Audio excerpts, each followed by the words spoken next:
Bonjour et bienvenue sur gcompris.com. Alors l'exercice qu'on va traiter dans cette vidéo, il est extrêmement intéressant parce qu'il mélange la fonction logarithme avec les suites. Et donc du coup, on va réviser la dérivation, les tableaux de variation sur les fonctions, mais on va réviser également les suites, notamment le raisonnement par récurrence, savoir démontrer qu'une suite est décroissante et également étudier la limite d'une suite. Et enfin, écrire un algorithme. Donc cet exercice, il est très complet et donc parfait pour les révisions. Et comme c'est un exercice de révision, pas de rappel particulier. Donc maintenant, appuyez sur pause, cherchez bien cet exercice et seulement après, regardez la correction. Donc allons-y, corrigeons cet exercice. Première question, on nous demande de trouver le sens de variation de cette fonction.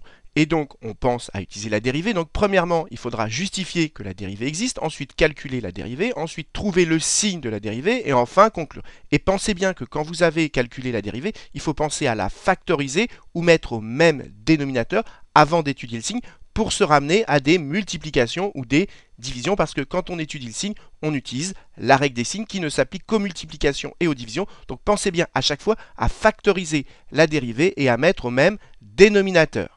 Donc, première étape, il faut justifier que cette fonction, elle est dérivable sur l'intervalle indiqué 0 plus l'infini. Alors, on va commencer par la fonction ln. Ici, c'est de la forme ln de u. Et vous devez savoir que si la fonction qui est à l'intérieur du logarithme, elle est strictement positive et qu'elle est dérivable sur l'intervalle indiqué, si la fonction à l'intérieur du log est strictement positive et dérivable sur l'intervalle indiqué, eh bien, alors la fonction ln de u est également dérivable sur le même intervalle.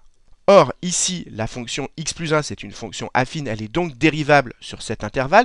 Et comme on est sur 0 plus l'infini, ça veut dire que x est positif, donc x plus 1 est supérieur ou égal à 1, et donc strictement positif. Donc cette fonction, elle remplit bien les deux conditions, elle est bien strictement positive et dérivable parce que c'est une fonction affine sur cet intervalle. Donc la fonction log est également dérivable ici, la fonction ln de x plus 1 est également dérivable sur cet intervalle. Et donc j'écris sur ma copie que cette fonction qui est à l'intérieur du log, elle est strictement positive et dérivable sur cet intervalle. Et donc on en déduit que le log de cette fonction est encore dérivable sur 0 plus l'infini. Ensuite, je rajoute que ce bloc-là, c'est une fonction affine, eh bien elle est dérivable sur l'intervalle indiqué. Et donc comme on soustrait les deux, eh bien ça reste encore dérivable sur 0 plus l'infini. Donc f est bien dérivable sur cet intervalle. Et donc maintenant, comme on a justifié que la fonction est bien dérivable, on va pouvoir calculer la dérivée. Donc déjà, on va calculer la dérivée au brouillon. Alors la dérivée de x, eh bien c'est tout simplement 1. Et ici, c'est de la forme ln de u. Et vous devez savoir que la dérivée de ln de u, c'est pas 1 sur u, mais c'est u' sur u. Donc ici, la dérivée de tout ceci, en posant que x plus 1 correspond à u, c'est bien de la forme ln de u, eh bien la dérivée, ce sera u' sur u. Et comme u ici correspond à x plus 1, eh bien u' de x, ça sera égal à la dérivée de la fonction x plus 1, c'est-à-dire 1. Et donc ici, u' sur u, ça me fera, je suis au brouillon pour le moment, 1 sur x plus 1. Et donc la dérivée, ce sera quoi? Ce sera tout simplement 1 moins 1 sur x plus 1. Et après, il faudra penser à factoriser si besoin, et surtout à mettre au même dénominateur. Et donc je commence par écrire sur ma copie que le calcul de dérivée que je vais faire, il est valable pour tout x de 0 plus l'infini. Et ensuite je vais pouvoir calculer la dérivée donc directement. F' de x est égal à quoi? 1 moins u' sur u, c'est-à-dire 1 sur x plus 1. Et je précise sur ma copie que j'ai utilisé la formule que la dérivée de ln de u c'est u' sur u, et que je l'ai appliquée avec u de x, la fonction qui est à l'intérieur du log, qui vaut x plus 1, et donc u' est égal à 1. Et maintenant, il va falloir mettre tout ceci au même dénominateur. Donc allons-y, ici c'est sous-entendu sur 1, donc je vais multiplier en haut et en bas par x plus 1, donc ça me fait x plus 1 moins 1, le tout sur x plus 1, et si on arrange, eh bien les 1 s'éliminent, et donc il me reste x sur x plus 1. Et donc maintenant, on va pouvoir faire le tableau de variation. Donc d'abord, on trouve le signe de la dérivée. Ici, le numérateur x, comme on est sur l'intervalle 0 plus l'infini, x est positif. X plus 1, on rajoute 1, c'est a fortiori positif. Et donc, si on divise deux nombres positifs, ça reste positif. Et donc, comme la dérivée sur cet intervalle est positive, eh bien la fonction est ici strictement croissante. Et maintenant, il n'y a plus qu'à calculer la valeur qui est là, f de 0. Donc allons-y, on remplace tout simplement x par 0, donc ça fait 0 moins ln de 0 plus 1, c'est-à-dire de 1, Et vous savez que ln de 1, ça vaut 0. Donc ça fait 0 moins 0, ce qui nous fait 0. Donc ici, la valeur, c'est 0. Ici, ce serait une limite, mais on nous demande juste le tableau. On nous demande que le tableau de variation. Donc ici, il n'y a pas à chercher la limite. Maintenant, on nous demande d'en déduire que ln de x plus 1 est inférieur ou égal à x sur cet intervalle. Et comme il faut en déduire, ça veut dire qu'il va falloir utiliser le tableau de variation. Et qu'est-ce qu'on repère?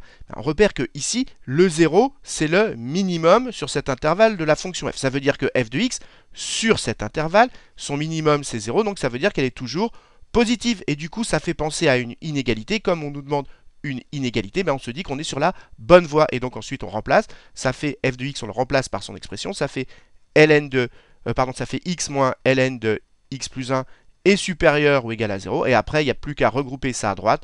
Donc ça fait x supérieur à ln de x plus 1. C'est exactement ce qu'il fallait démontrer. Donc maintenant, il n'y a plus qu'à le rédiger. Et donc j'écris que d'après le tableau de variation, on en déduit que 0 est le minimum de f. Et donc ça veut dire que pour tout x, ça c'est très important de ne pas l'oublier, pour tout x de cet intervalle 0 plus l'infini, eh bien ça veut dire que tout le temps f de x est supérieur ou égal à 0. Ensuite, il n'y a plus qu'à remplacer f de x par son expression et regrouper le logarithme à gauche et on obtient exactement ce qu'il fallait démontrer. Mais surtout, n'oubliez pas d'écrire que ceci c'est valable pour tout x de cet intervalle. Passons maintenant à la deuxième question. On nous demande de calculer à 10 moins 3 près une valeur approchée de U2. Donc la suite, elle est définie ici et elle est définie par récurrence puisque UN plus 1 dépend de UN. Qu'est-ce que je vais faire? Je connais U0, je vais calculer U1. Donc pour calculer U1, je remplace tout simplement N ici par 0. Donc ça fait U0 moins ln de 1 plus U0. J'ai juste remplacé, je répète, N par 0.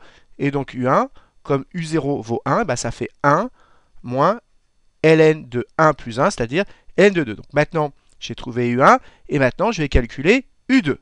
Maintenant, pour calculer U2, vous l'avez compris, cette fois-ci, je vais remplacer n par 1, donc ça me fait U2 égale U1 moins ln de 1 plus U1, c'est-à-dire que U2 dépend du terme d'avant. Et donc, ça me fait quoi? Ça me fait, je remplace U1 par ceci, donc ça fait 1 moins ln de 2 moins ln de 1 plus U1, 1 moins ln de 2 et j'ai plus qu'à arranger et ensuite à trouver une valeur approchée. Donc voilà la valeur exacte que vous obtenez pour U2 et avec votre calculatrice, si vous arrondissez avec 3 chiffres derrière la virgule, et bien voilà la valeur approchée de U2 à 10-3 près. Passons maintenant à la question 2b. On nous demande de démontrer par récurrence que tous les termes de la suite sont positif. Et la première chose à faire avant d'attaquer la récurrence, c'est de nommer la propriété qu'on veut démontrer. Donc ici, on va appeler Pn la propriété que Un est positif. C'est bien la propriété qu'on veut démontrer. Et ensuite, le raisonnement par récurrence, eh bien, il se fait en 3 étapes. Premièrement, l'initialisation, ensuite l'hérédité et enfin la conclusion. Alors, l'initialisation, ça consiste à vérifier que cette propriété, elle est vraie pour une valeur de n donnée la plus petite possible. Et comme on nous demande de démontrer cette propriété pour tout entier naturel n, c'est-à-dire à partir du rang 0, on va vérifier que P0 est vrai, c'est-à-dire qu'on va vérifier si U0 est positif. Mais U0, c'est tout simple, il est égal à 1, donc cette propriété, elle est bien vraie au rang 0, puisque 1, c'est bien supérieur ou égal à 0. Et donc j'écris tout simplement que U0 est égal à 1 et donc que U0 est bien supérieur ou égal à 0 et donc P0 est vrai. Et maintenant on passe à l'hérédité.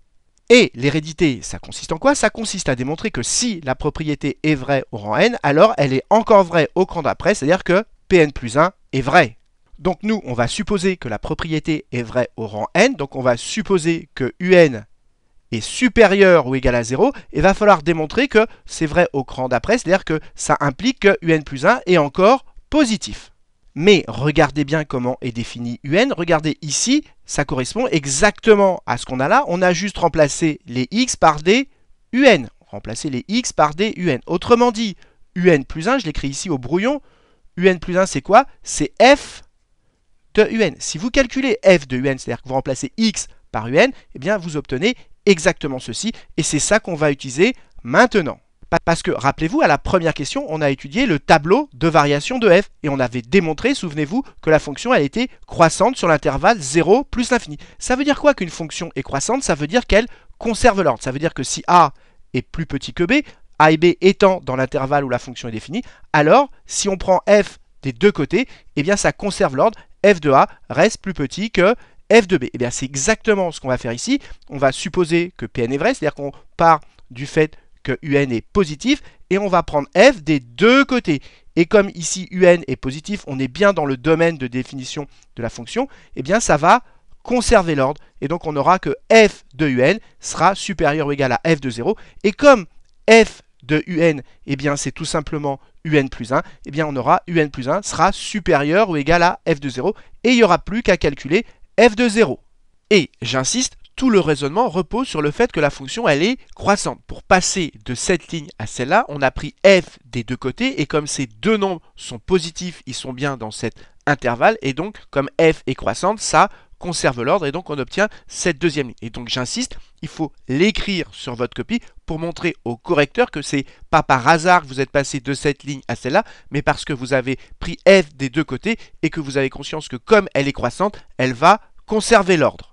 Et maintenant, on n'oublie pas que f de un, si je calcule f de un, ça veut dire que tous les x vont être remplacés par des un, on va tomber exactement là-dessus. Donc ça veut dire que f de un, c'est ceci, f de un, et donc c'est un plus 1. Donc j'ai un plus 1 supérieur ou égal à f de 0. Et dans le tableau de variation, f de 0, on l'avait calculé, ça faisait 0.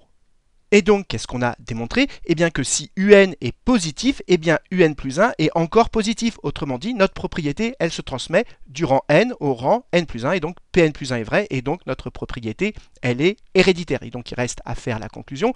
On écrit tout simplement que comme notre propriété est vraie au rang 0 et qu'elle est héréditaire à partir du rang 0, donc elle va se transmettre au rang 1, au rang 2, etc. Et donc, elle va être vraie tout le temps. Et donc, par récurrence, eh bien, Pn est vrai pour tout entier naturel n, et donc ça termine notre récurrence.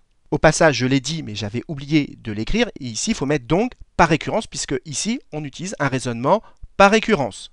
Passons maintenant à la question 2c. On nous demande de démontrer que la suite un est décroissante. Et pour savoir si une suite est croissante ou décroissante, on pense à calculer un plus 1 moins un, et ensuite de trouver le signe. Si le signe est positif, ça veut dire que la suite elle est croissante, et si le signe est négatif, ça veut dire que la suite est décroissante. Donc j'insiste parce que c'est très important, quand on vous demande de démontrer si une suite est croissante ou décroissante, il faut penser à calculer un plus 1 moins un. Or ici, regardez dans la définition de la suite, il y a du un plus 1, ici il y a du n, donc ici c'est naturel de regrouper le un à gauche. Et avant de commencer à regrouper le un à gauche, eh bien, il faut expliquer que le calcul qu'on va faire, il est valable pour tout entier n positif. Donc maintenant, je vais regrouper un à gauche, donc ça me fait un plus 1 moins un égale moins ln de 1 plus un.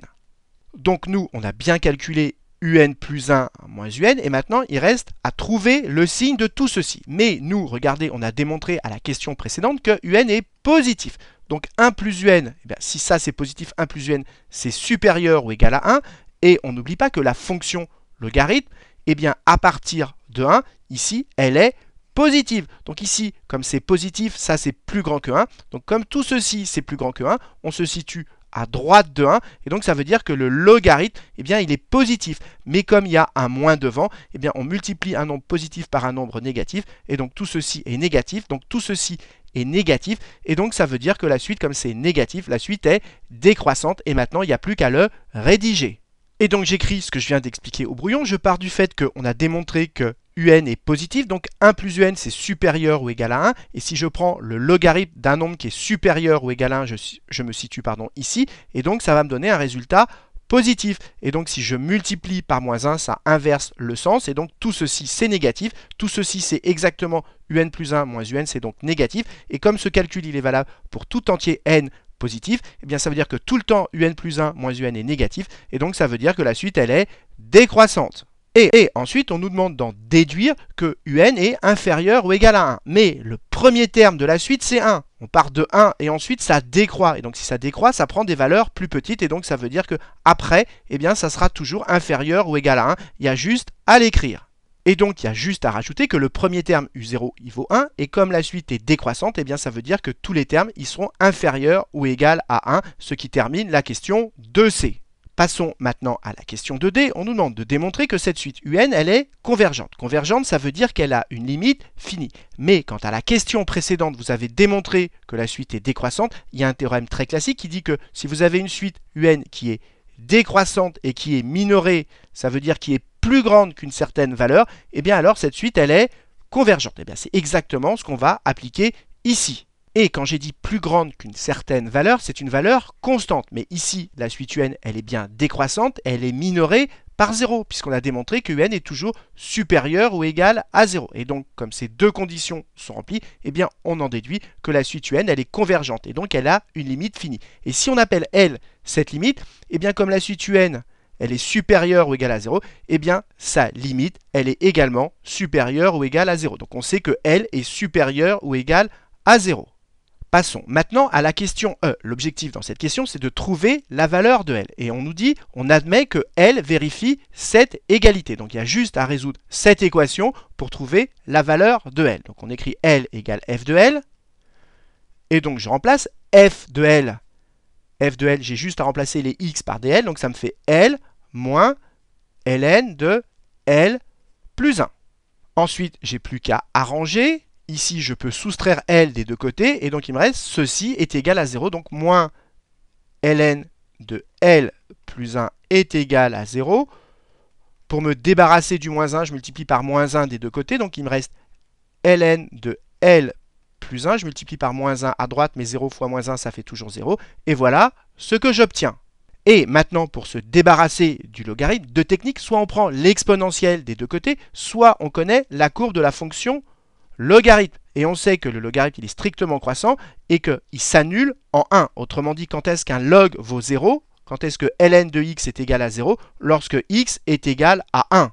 Et ici, il y a équivalence. Donc, quand est-ce que ce logarithme est égal à 0? Quand tout ceci est égal à 1. Et donc, cette équation, elle est équivalente à L plus 1 est égal à 1. Ici, on enlève 1 des deux côtés et on obtient que L est égal à 0. Donc on a démontré que la seule solution de cette équation, c'est L égale 0. Ça veut donc dire que la limite de cette suite, c'est 0.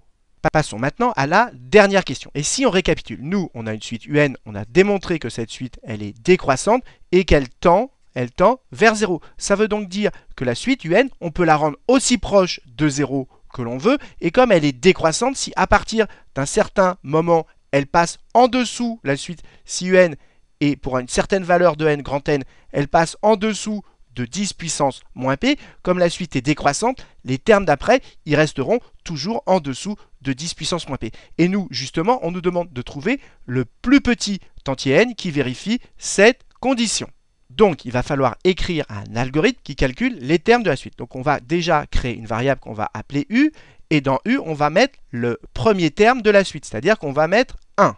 Donc, on va créer une boucle, et à l'intérieur de cette boucle, on va calculer les termes de la suite. Et ce qu'il faut comprendre, c'est que un, ici, va correspondre à u. Donc ici, on va avoir u moins ln de 1 plus u.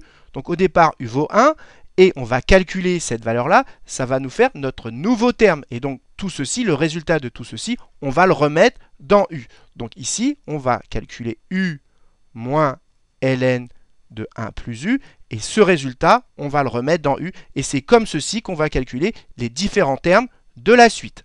Et la question maintenant, quand est-ce que cette boucle va s'arrêter? Nous, ce qu'on veut, c'est que u passe en dessous de ceci. Donc nous, on va faire tourner notre boucle tant que quoi? Tant que, eh bien justement, ceci ne s'est pas produit, c'est-à-dire tant que u est supérieur ou égal à 10 puissance moins p. Ensuite, ce qu'il faut comprendre, c'est que nous, ce qu'on va afficher, c'est le rang à partir duquel ça passe en dessous de 10 puissance moins p. Donc là, on a calculé les termes de la suite, mais en plus, il faut s'occuper du rang n. Donc au départ, n vaut 0, puisque u correspond à u0. Et à chaque fois qu'on va faire tourner la boucle, ça veut dire qu'on va augmenter de 1 cran, donc il faut augmenter n de 1. Donc on va prendre n plus 1, et on va le remettre dans n. Et quand on va sortir de la boucle, c'est-à-dire quand u va passer en dessous de 10 puissance moins p, ce qu'il faut afficher, c'est pas u, mais c'est n. Et donc ici, il faut rajouter un afficher grand N. Et voilà, l'algorithme est terminé. Donc voilà, cette vidéo est maintenant terminée. J'espère qu'elle vous a permis de bien réviser. Et comme d'habitude, si vous l'avez appréciée, n'hésitez pas à la partager et à la liker.